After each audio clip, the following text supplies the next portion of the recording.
الآيات اللي قرأها الشيخ منصور في بداية الحلقة. فقلت استغفروا ربكم إنه كان غفارا يرسل السماء عليكم مدرارا ويمددكم بأموال وبنين ويجعل لكم جنات ويجعل لكم أنهارا. استدل أهل العلم من هذه الآيات أن الاستغفار يجمع للإنسان خير الدنيا والآخرة.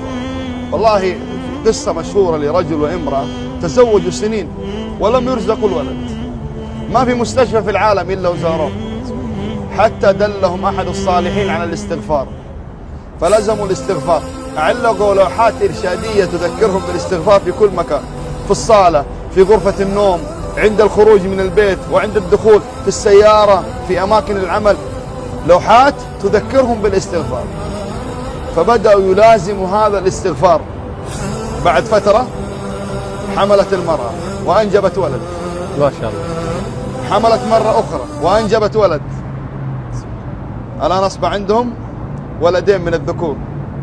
فجاءت المرأة لزوجها بعد فترة قالت يا أبو فلان ودي ببنت توقف معايا في المطبخ وتساعدني في شؤون البيت. الله. قال لها العلاج موجود. فبدأوا في الاستغفار فحملت المرأة ورزقهم الله عز وجل ببنت سبحان الله تساعد أمها. بماذا؟ استغفار. استغفار.